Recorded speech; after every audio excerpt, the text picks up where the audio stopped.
하나님의 말씀은 요한복음 8장 10절부터 11절입니다.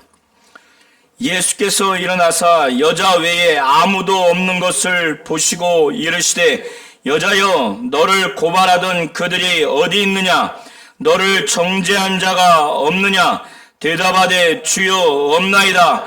예수께서 이르시되 나도 너를 정죄하지 아니하노니 가서 다시는 죄를 범하지 말라 하시니라. 아멘.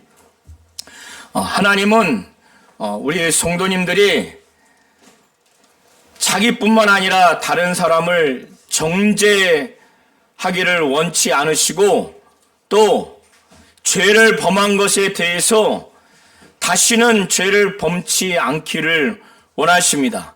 오늘 예수께서 가늠하는 현장에서 잡혀온 여인에게 말씀한 내용이 나도 너를 정죄하지 아니하노니 가서 다시는 죄를 범하지 말라라고 이렇게 말씀했습니다. 예수께서 이렇게 가늠하는 여인에게 이렇게 말씀하실 정도면, 그분의 그 입장이라면 우리 성도님들도 나와 또 다른 사람을 향해서 결단코 정죄를 하거나 그리고 내가 죄를 진 것에 대해서 다시 죄를 범하지 아니하도록 그렇게 끊임없이 하나님께 기도하며 노력을 해야 됩니다. 그런 의지를 갖고 그렇게 하셔야 됩니다. 예수께서 감난산으로 가신 다음에 그 다음날 아침에 다시 예루살렘 성전으로 들어가셨어요. 그런데 예수께서는 서기관들과 말씀을 전했을 때 그 내용도 다르고 그 느낌도 다릅니다. 그리고 예수께서는 귀신도 쫓고 병자도 고치고 많은 표적을 일으켰기 때문에 성전 안에 들어가셔서 성전 뜰입니다. 정확히 말하면. 그런데 보면은 백성들이 다 나왔다고 그랬어요. 예루살렘 성전에 막 인산인해를 이룬 겁니다. 무엇 때문에 그렇게 많은 사람들이 왔습니까? 예수의 말씀을 듣고자 해서 온 거예요. 그래서 그는 랍비의 자세를 취하면서 곧 자리에 앉아서 말씀을 전하기 시작했습니다. 예수의 말씀을 전했을 때는 그가 전하는 하나님의 말씀은 하나님 아버지가 이르는 말씀이에요. 그런데 서기관들과 바리새인들이 예수를 고발 조건을 얻기 위해서 시험하고자 어떤 상황을 연출합니다. 서기관들은 율법을 해석하고 적용하는 사람들이고 바리새인들은 율법대로 철저하게 행하려고 거룩하게 살려고 하는 사람들이에요. 이 사람들이 간음하는 현장에서 어떤 여인을 데리고 왔어요. 간음하는 현장이라고 하는 것은 좀 더 적나라하게 말하면 성행위를 하는 현장에서 바로 붙잡아서 온 겁니다. 그런데 남자는 데리고 오지 않고 여자만 데려왔어요. 레위기 그 20장 10절과 신명기 22장 22절부터 24절을 보면 남편이 있는 여인과 그 남자가 간음을 하게 되면, 간음이라는 것은 쌍방간에 합의해서 하는 성적 행위입니다. 하면 둘 다 죽이라고 그랬어요. 이스라엘 중에 악을 제하라는 거예요. 그리고 약혼하는 여자가 있는데 다른 남자가 이 여인과 또 합의해서 간음을 하게 되면 그 여인이 소리를 지르지 않으면 그걸 합의한 것으로 되기 때문에 이때 돌로 치라고 쳐서 죽이라고 그래요. 그런데 이 바리새인과 서기관들이 현장에서 여인을 데리고 왔어요. 머리는 풀어헤치고 옷은 제대로 입지도 못한 상태에서 음행 중에 있는 이 여인을 끌고 왔어요. 이 여인을 심판하고 그 사형을 집행하려고 하는 목적이 아니라 이 여인을 데리고 와서 이 사건으로 예수님으로 하여금 아주 진퇴양난, 앞으로도 가지 못하고 뒤로도 가지 못하는 아주 꼼짝달싹하게 못하게 만드는 그 상황을 연출하기 위한 거예요. 그래서 말씀을 증거하고 있는데 그 앞에 이 여인을 가운데 세워놨어요. 우리 성도님들 한번 생각해 보십시오. 일반 세계적인 목사님이 말씀을 증거하는데 그곳을 해집고 들어가서 자기가 원하는 목적을 갖고 그 목사님한테 어떤 이의제기를 하거나 질문을 할 수 있겠습니까? 이 바리새인과 서기관들은 그 많은 사람들을 다 가르고 그 중간에 그 여인을 딱 세워놓고 예수님께 질문합니다. 뭐라고 질문하는가? 이 여자를 간음하는 현장에서 잡고 지금 데리고 왔는데 모세는 율법에 무엇이라고 명령을 했냐면 이런 여자는 돌로 쳐 죽이라고 그렇게 명령을 했습니다. 그 내용이 신명기 22장 22절부터 24절을 보면 나와 있어요. 이 사람들이 돌로 치라고 했기 때문에 일반 남편이 있는 유부녀로 보기는 어렵고 약혼한 여자로 좀 보여집니다. 그런데 약혼한 여자가 다른 남자와 간음했을 때 돌로 쳐 죽이라고 그랬거든요. 그러니까 그렇게 추정이 돼요. 그러면 선생이요. 사실 속에도 없는 말로 예수님을 그렇게 부르는 거예요. 선생이요. 죽이려고 하는 대상을 선생이라고 말합니까? 그것도 다 아주 폄하하면서 이렇게 표현을 하는 거예요. 그래서 선생이요. 이 여자가 간음하다가 현장에서 잡혔습니다. 선생은 어떻게 말하겠습니까? 이게 일반 사람이라면 이 질문에 어떤 말을 해도 고발 조건에 딱 걸립니다. 어떤 고발 조건이냐? 이 당시에는 로마 제국 하에 이스라엘 민족이 지배를 받았어요. 지배받은 상태이기 때문에 사형 집행권을 이스라엘 민족 자체에 주지 않습니다. 다른 그 자치적으로 할 수 있는 권한을 많이 줬지만 사람을 죽이는 권한은 로마 제국이 갖고 있지 유대인들에게 갖고 있지 않아요. 그건 주지 않았어요. 그러니까 평소에 예수님은 죄인을 사랑하고 자비를 나타내는 분이라는 것을 이 사람들이 잘 알아요. 그래서 고발 조건을 얻기 위해서 예수를 시험한 거예요. 예수에게 올무를 놓은 겁니다. 그러니까 이 사람들의 이 중심을 보세요. 이 여인은 죽음의 공포를 가지고 이끌려온 거예요. 자기도 지금 죽을 걸 알고 온 거예요. 율법에 간음한 여인은 그 남자와 죽여야 되는 거예요. 근데 이 바리새인과 서기관들은 남자는 놔두고 여자만 데리고 왔어요. 이 자체가 불법이에요. 둘 다 죽여야 됩니다. 그런데 이 여인이 얼마나 수치스럽고 죄책감이 심하겠습니까? 자기가 현장에서 지금 잡혀왔는데 죄를 부인할 수도 없어요. 그리고 율법에 의하면 자기는 죽임을 당해야 되네. 그러니까 지금 죽음의 공포가 있는 겁니다. 심한 죄책감과 그 정죄감, 자기는 더럽다. 그리고 자기는 이제 곧 죽게 된다. 이 공포감으로 끌려온 거예요.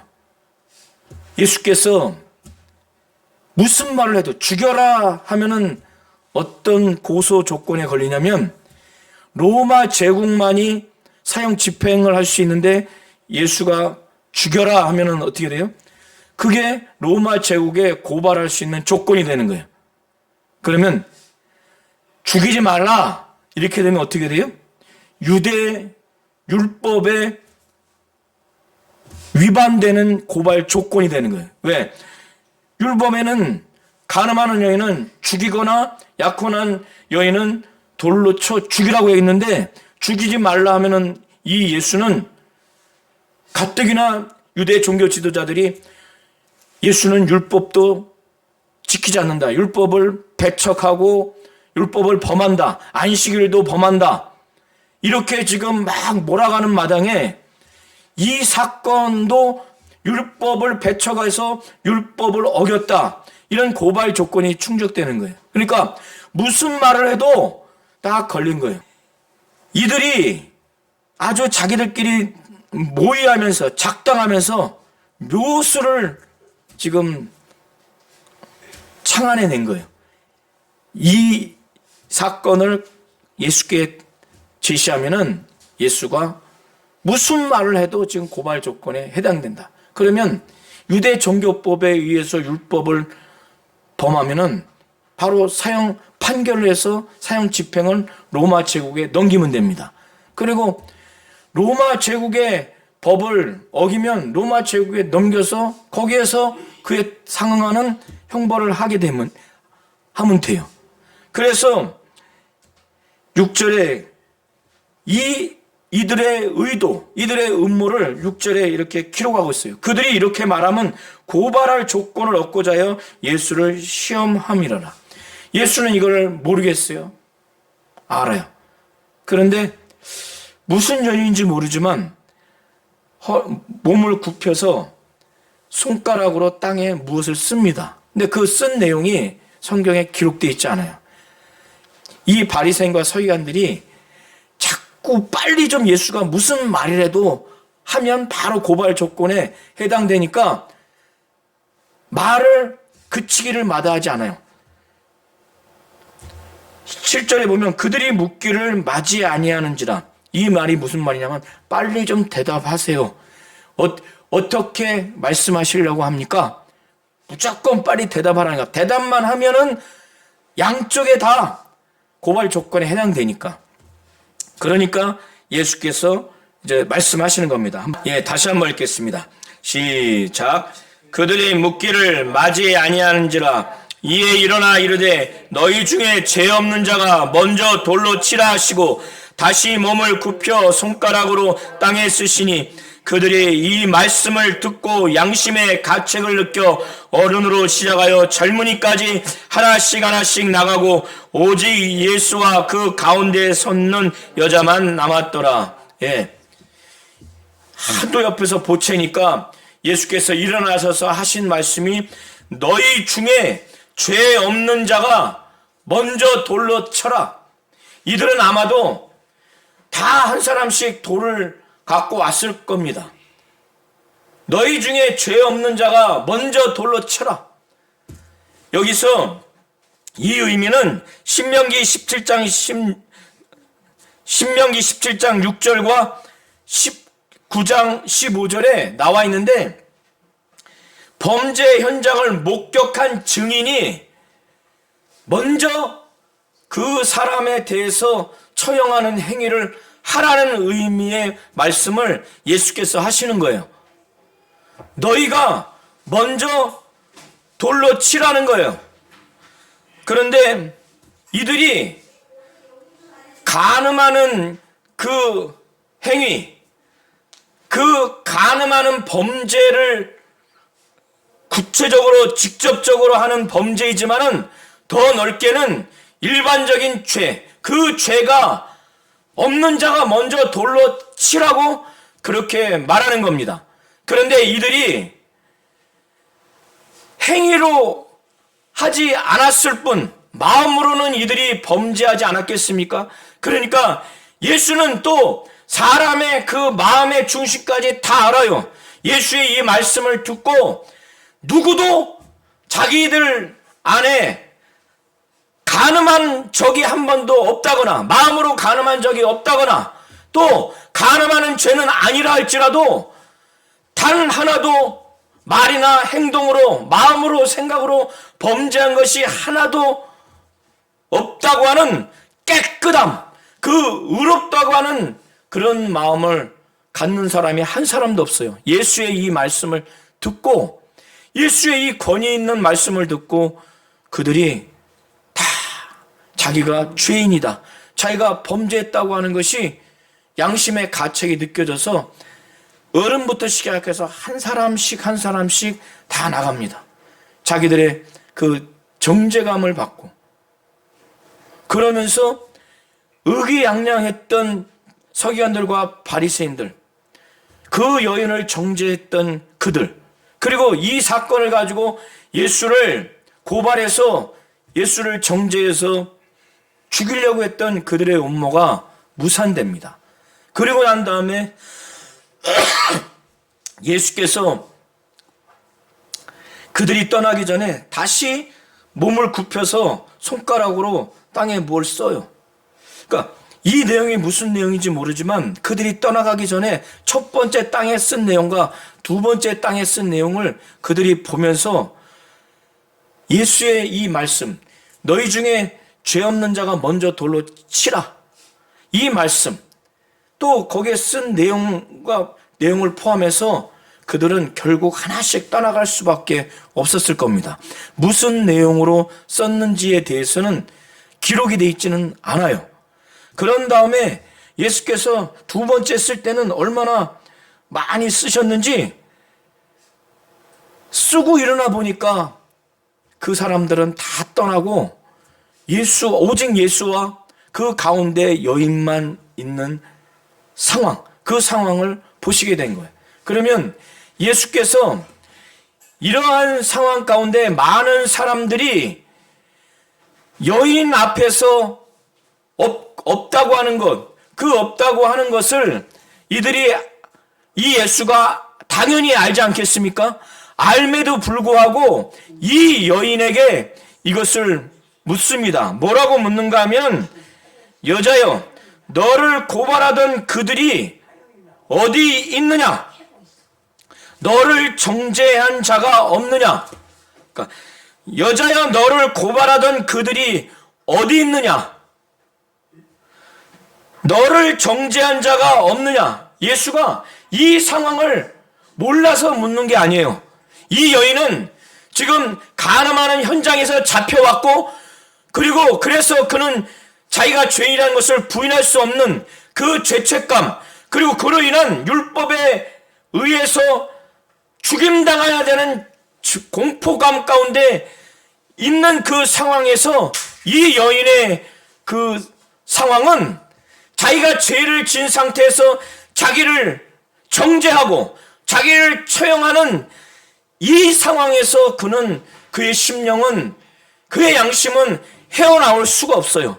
예수는 그에게 나도 너를 정죄하지 아니하고 그의 정죄함을 참 자유를 주게 하기 위해서, 그리고 그가 지은 죄를 다시는 짓게 하지 아니하고 참 자유로운 삶을 살게 하기 위한 목적으로 이를 고발한 자들이 다 떠나간 상황을 알매도 불구하고, 이 여인을 정죄한 자들이 없다는 걸 알매도 불구하고 이 여인에게 그런 목적으로 해서 묻는 겁니다. 몰라서 묻는 게 아니에요. 이 여인도 당연히 이 상황을 알고 있어요. 그에게 정죄감에서 자유를 주려고, 다시는 죄를 짓지 않도록 그의 삶을 이끌라고 그에게 의도적으로 이런 질문을 하는 겁니다. 여자여, 너를 고발하던 그들이 어디 있느냐? 너를 정죄한 자가 없느냐? 하니까 그 여인이 주여, 없습니다 하면서 나도 너를 정죄하지 않는다. 그러니 다시는 죄를 범하지 말라고 이렇게 말씀해요. 구약에 사람의 죄를 심판하고 처형할 수 있고, 그리고 사람의 죄를 용서할 수 있는 그 권한은 하나님 한 분뿐이에요. 여기서 예수께서는 자신이 하나님이고 하나님의 아들이라고 하는 신적인 존재로서 권한이 있다고 하는 것을 지금 보여주는 겁니다. 그리고 이렇게 정죄감에 시달리는 이 여인, 이 죄로 인한 형벌로 공포스러워하는 이 여인, 이 죄에서 벗어날 수 없는 이의 신분, 이의 운명을 오직 예수만이 자유하게 할 수 있고 사해 줄 수 있고, 다시는 죄를 짓지 말라고 하면서 그를 그 죄 가운데서 빼내서 의로운 삶을 살도록 할 수 있는 분은 누군가? 바로 예수 자신이라는 거예요.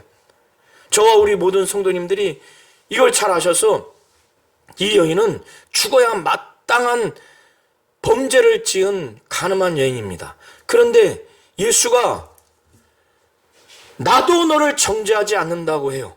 그리고 그 여인이 지은 죄는 분명히 사실이에요. 그래서 예수도 뭐라고 표현하냐면 가서 다시는 죄를 범하지 말라고. 우리 성도님들이 나 자신과 타인을 향해서 이 두 가지 사실에 대해서 분명하게 심령에 각인시키고 이렇게 사셔야 됩니다. 예수는요, 바리새인과 서기관들보다, 율법보다 그 범죄 사실을 더 저주하고 더 죄를 싫어하는 분이 바로 예수예요.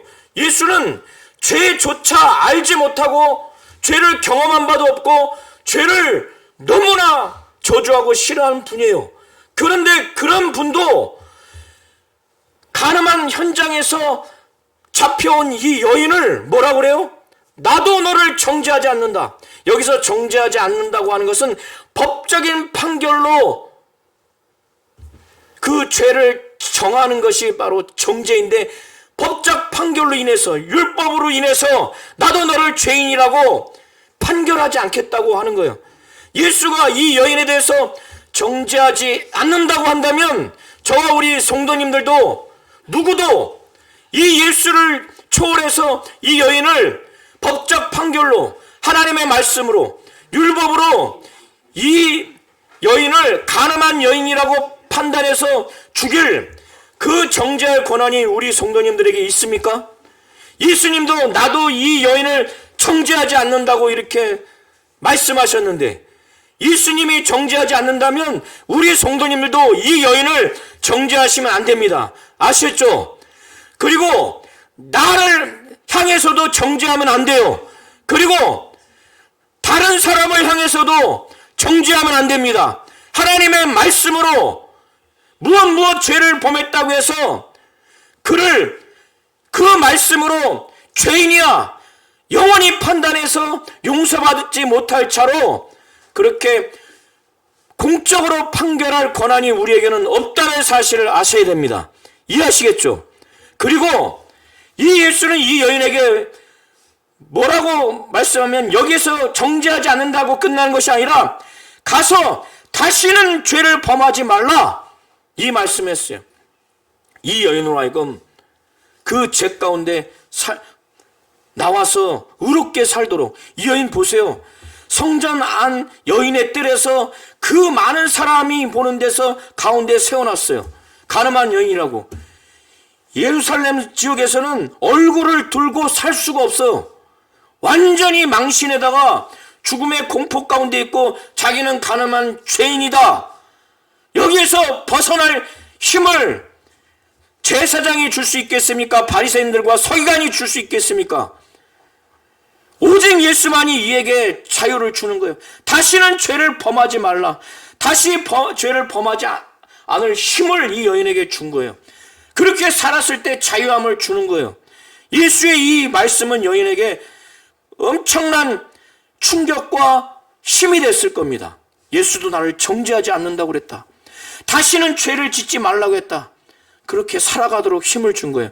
우리 성도님들이 이 여인을 향해서 예수께서 하셨던 것처럼 자기 자신을 향해서도 다시 죄를 짓지 말라고 하셔야 되고, 타인을 향해서도 다시는 죄를 짓지 말고 의롭게 살라고 희망의 메시지, 위로의 메시지, 힘을 주셔야 됩니다. 이해하시겠죠? 예수가 왜 이렇게 하셨을까? 예수는요, 그가 창조한 하나님의 형상의 사람이기 때문에, 사랑하는 마음이 있기 때문에 그렇게 하시는 거예요. 바리새인과 서기관들은 자기들이 창조한 자녀의 마음이 없는 겁니다. 우리 부모, 어머니 대신, 아버지 대신 우리 성도님들, 자녀들이 죽을 죄를 졌다 할지라도 그가 진정으로 회개하여 그 죄를 다시 짓지 않겠다고 한다면, 우리 부모님들, 특히 어머님들, 자기 자녀를 정죄하고 그 죄의 대가를 받아야 돼. 다시 죄 짓고 살아. 이렇게 할 부모, 어머니가 어디 있어요? 진정으로 회개한다면. 그것 이상으로 예수는 창조주로서의 이 여인을 향한 마음이 있는 거예요. 바리새인과 서기관들은 그런 마음이 없는 거예요. 그래서 율법을 그런 사랑의 마음이 없이 적용하고 예수마저도 그렇게 해서 올무에 시험 삼아서 고발 조건을 삼으려고 하는 겁니다. 이해하시겠죠? 12절부터 20절을 보면은 우리 성도님들이 구약의 이스라엘 백성들을 하나님이 어떻게 인도하신 그 출애굽 사건을 잘 이해하셔야 됩니다. 하나님은 이스라엘 백성들이 애굽 나라라고 하는 곳에서 애굽 나라의 왕인 바로 밑에서 어마어마하게 혹사당하는 것을 하나님이 하늘에서 보셔서 모세라고 하는 영적 지도자를 세워서 애굽에서 나오게 했어요. 그래서 육신을 구원받게 했습니다. 그런 다음에 광야에서 40년 동안 살게 하셨는데 광야라는 곳이요 살 수가 없어요. 지금도 저 중동 지역에 풀 한 폭이 물 한 모금 없는 광야에서 일주일은 고사하고 며칠을 못 견딥니다. 물이 없는 곳, 풀 한 포기가 없는 곳, 먹을 것이 없는 곳, 그늘이 없는 곳, 그것이 광야예요. 그런데 40년 동안 이스라엘 민족을 하나님이 살렸다는 거예요. 먹을 거를 날마다 주었어요. 만나와 메추라기를. 그리고 이 광야는, 사막은 낮에는 엄청 덥습니다. 저녁에는 추워요.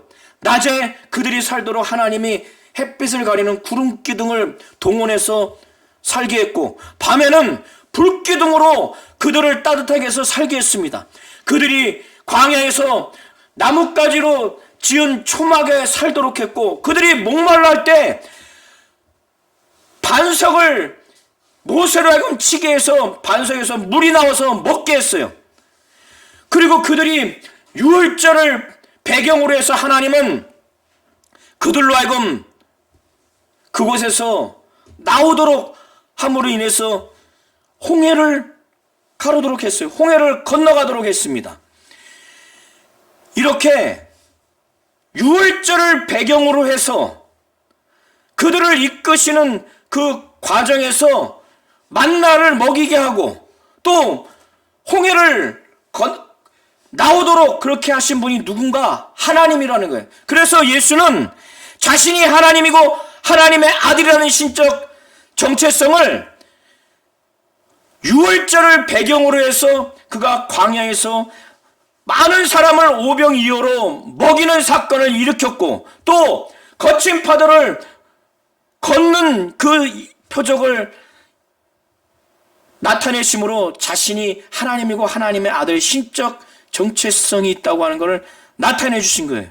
그리고 예수께서 자신이 하늘에서 내려온 참떡이라고 광야에서 그들이 먹었던 만나는 먹어도 이 육신이 죽을 수밖에 없는 음식이지만은 예수는 하늘로부터 내려온 참떡, 저 영원한 신들의 하늘에서 내려온 참떡이라고 이렇게 말씀하셨어요. 바로 구약 사건을 배경으로 해서. 자, 초막절이라고 하는 것은 이렇게 하나님이 모세를 통해서 이스라엘 백성을 이끌어서 광야에 사는 동안 초막을 짓고 살도록 그렇게 하신 것을 기념하고 하나님께 감사한 거예요.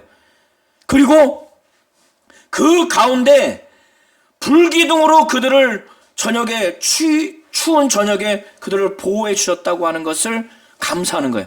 또 목마를 때 반석을 쳐서 물을 마시게 한 그걸 기념해서 하나님께 감사하게 한 절기가 초막절이에요.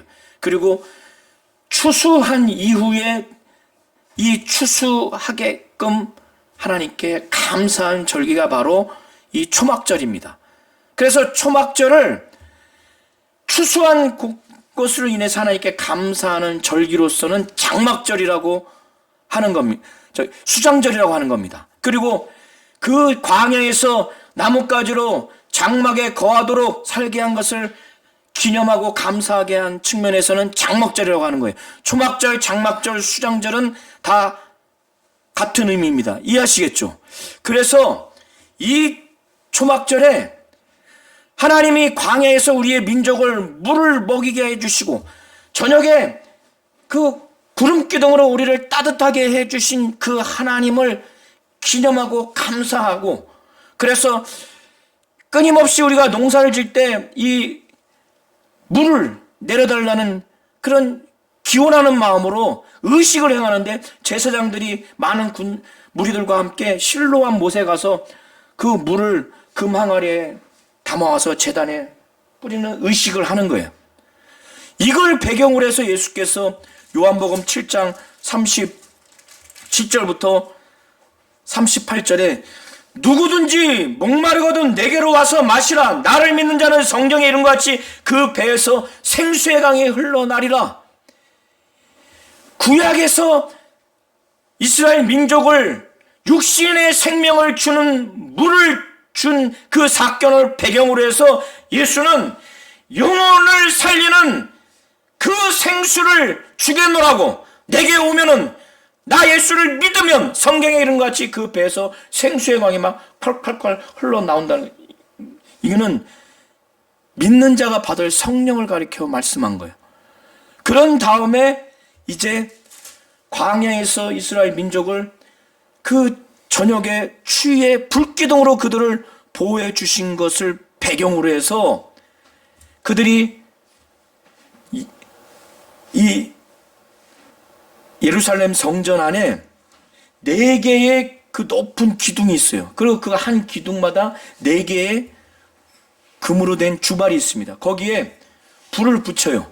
그것은 자기들의 그 민족을 광야에서 불기둥으로 인도해 주신 것에 대한 감사의 표시예요. 그 의식을 하는 거예요. 그때 예루살렘 성전에는 16개의 불이 붙여지는데 성전도 환하고 예루살렘 전체가 다 환합니다. 그 불이, 광야에서의 불기둥이 그들을 살린 거예요. 물도 그들을 살리고 그 불도 그들을 살린 겁니다. 이해하시겠죠? 이 불의식, 빛의식을 배경으로 해서 예수께서 지금 12절부터 20절에 말씀하시는 거예요. 이걸 배경으로 이해하셔야 돼요. 그들의 그 광야에서의 저녁의 불기둥은 그들의 육체를 살렸어요. 그런데 예수는 이제 뭐라고 말하냐면 나는 세상의 빛이다 이렇게 말하는 거예요. 이 빛의식을 하는 상황에서 이게 무슨 말인지 알아들어요. 그래서 나는 세상의 빛이다. 광야에서의 그 구름 불기둥은 이스라엘 민족의 빛이었어요. 그들의 육체를 살리는 빛이었어요. 그러나 예수는 이스라엘 민족을 넘어서 세상의 빛이라는 거예요. 세상을 살릴 수 있는, 육체를 살린다는 것이 아니라 영혼을 살리는 세상의 빛이라는 거예요. 그래서 나를 따르는 자는, 나를 확실히 믿고 제자와 같이 나를 따르는 자는 어둠에 다니지 않냐고 생명의 빛을 얻는다는 거예요. 생명의 빛이라고 하는 것은 살리는 빛, 우리의 영혼을 살리는 빛을 예수를 따르면은 확실히 믿고 순종하며 복종하며 사는 그에게는 생명의 빛을 얻는다고 12절에 말하는 겁니다. 생명의 빛이라고 하는 것은 살리는 빛이라는 거예요. 어둠이라고 하는 것은 바로 사망을 두고 말하는 겁니다. 예수를 따르면 영혼이 죽어있는, 죄로 인해서 죽어있는 죄가 지배하고 이 마귀가 지배하는 이 영적으로 어두운 가운데 다니지 않는다고 예수께서 12절에 말하는데, 바리새인들이 이 말을 알아들을까요? 못 알아들을까요? 이 말을, 뉘앙스를 알아들어요. 빛의식을 하는 상황에서 이 얘기를 하기 때문에.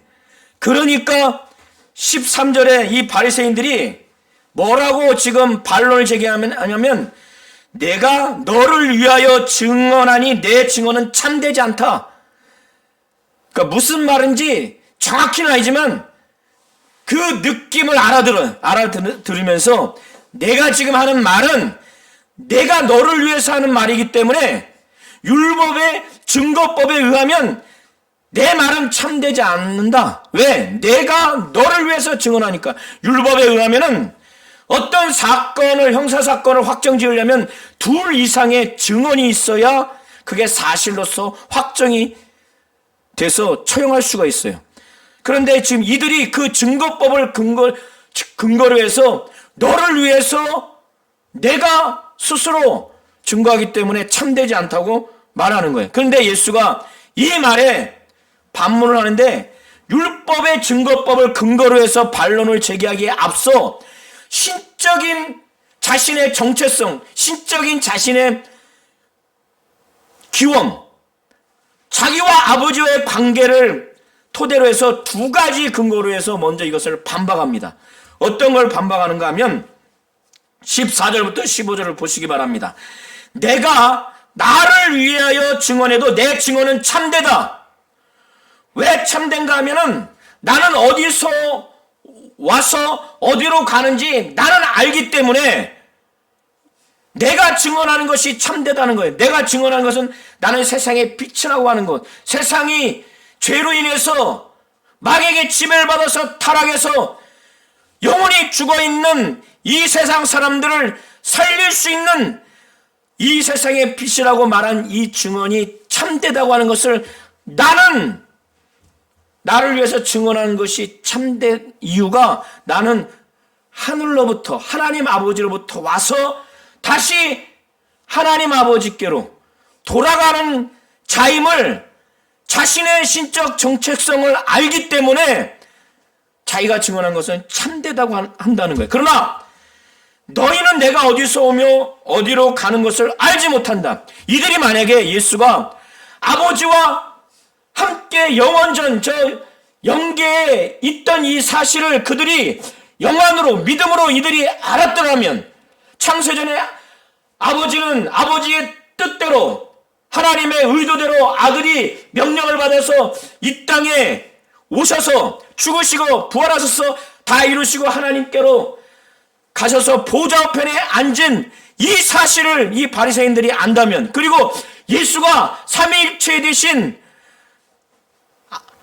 바로 한 위격이구나, 그는 아버지와 함께 하신 분이구나, 그가 어디서 오며 어디로 가는지 이 바리새인들이 안다면은 예수가 세상의 빛이라는 것을 당연히 참되다고 인정하겠죠. 우리 성도님들이 인정하듯이. 그런데 이들은 이걸 알지 못하니까 예수 스스로 한 증언을 율법의 근거로 해서만 참되지 않다고 반론을 제기하는 겁니다. 예수는 이것에 대해서 내가 나를 위해서 증언한 것이 참되다고 하는 것은 내가 어디서 와서 어디로 가는지 알기 때문에 그렇다는 거예요. 그러면서 예수께서 말씀하시기를 바리새인들은 저와 우리 성도님들과 다르게 예수의 이 말씀을 우리는 확실히 영적 실상을 알고 믿음으로 영적으로 우리는 이것을 판단해서 이게 사실이라고 인정하죠. 그런데 바리새인들은 믿음도 없고 영적 실상을 알지 못하니까 그들은 육체를 따라서 예수를 판단을 하게 된 거예요.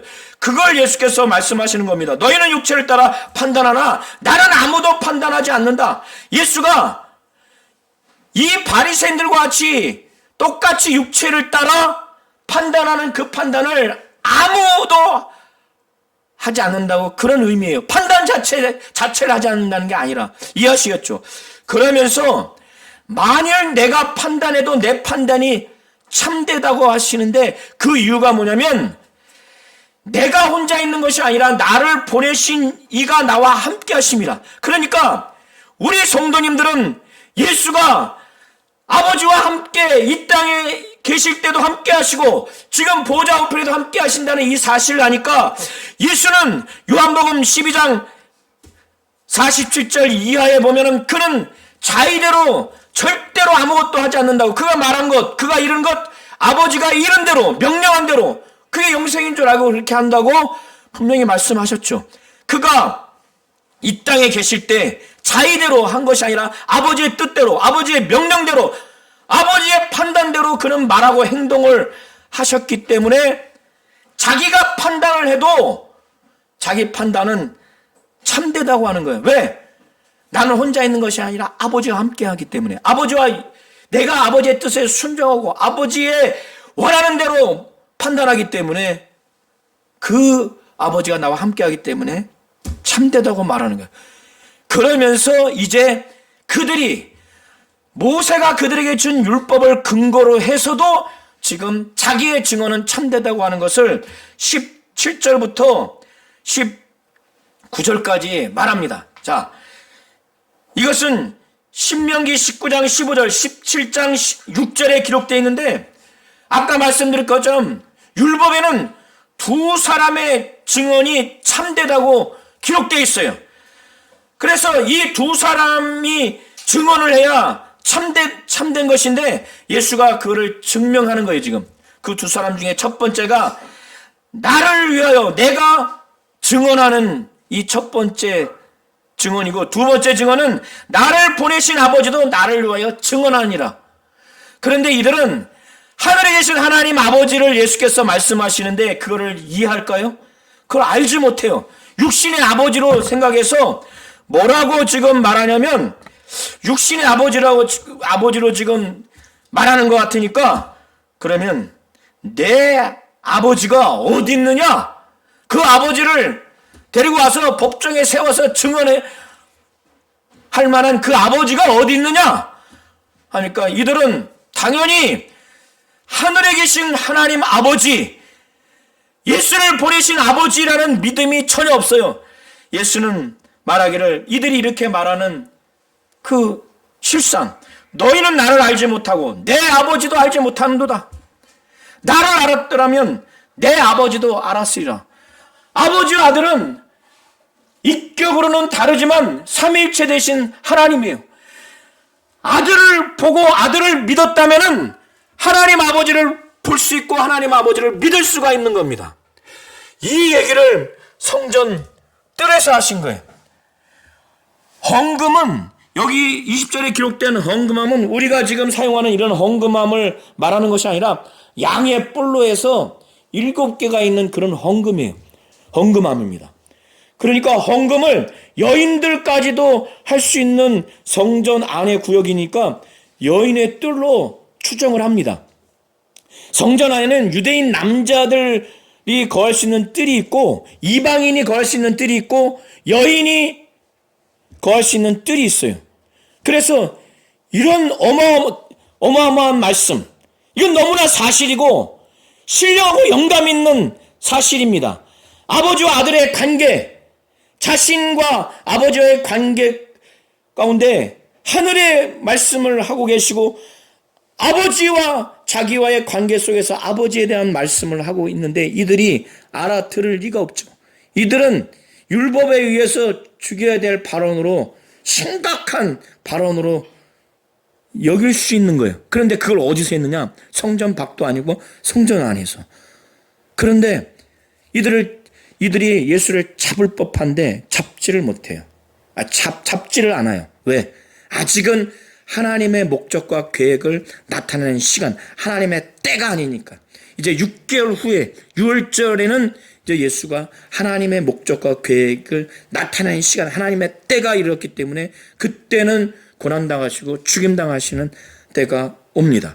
그래서 이 말씀은 성전에서 가르치실 때 헌금함에서 하셨으나 잡는 사람이 없으니, 헬라어 원어에는 왜냐하면 이 기록되어 있어요. 왜냐하면 그의 때가 아직 이르지 아니하였음이라라.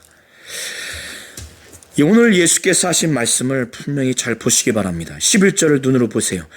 나도 너를 정죄하지 아니하노니 가서 다시는 죄를 범하지 말라. 하나님은 우리 성도님들이 예수가 가늠한 여인에게 했던 이 말씀을 하실 때 예수가 여인을 향한 그 마음, 그 심령으로 나 자신을 향해서 또 다른 사람을 향해서 이런 마음을 갖고 이렇게 예수의 말씀대로 이렇게 행하기를 원하는 겁니다. 우리는 예수가 이 여인을 정죄하지 않는다고 말씀하셨다면 우리도 이 여인을 정죄하면 안 됩니다. 이 여인뿐만 아니라 나를 포함해서 다른 사람, 그 누구도 정죄하면 안 돼요. 정죄라고 하는 것은 율법에 의해서 죄라고 판결해서 처형하기 위한 목적으로 법적 판결을 내리는 걸 말합니다. 우리 역시도 절대 그렇게 해서는 안 됩니다. 그리고 나서 예수는 뭐예요? 이 가망이 없는 여인에게 가서 다시는 죄를 범하지 말라. 희망을 주고 용기를 주고 삶을 다시금 살 수 있도록 이 말씀을 하는 거예요.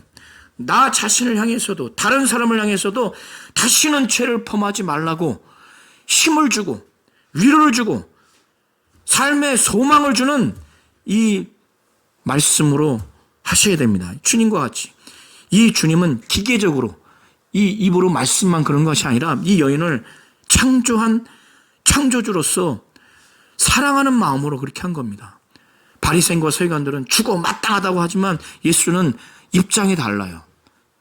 이 예수의 심정을 우리 성도님들도 정말 예수의 마음을 달라고 예수의 심정을 달라고 하셔서 나와 다른 사람을 포함한 모두에게 나도 주님과 같이 정죄하지 아니하고 다시는 죄를 범치 않는 그런 삶을 살겠노라고 또 다른 사람을 살도록 희망과 힘과 용기를 줄 수 있는 주님과 같은 그런 심령과 주님과 같은 그런 마음의 자세와 그런 말씀을 하면서 신앙생활을 하시기를 예수의 이름으로 축원합니다.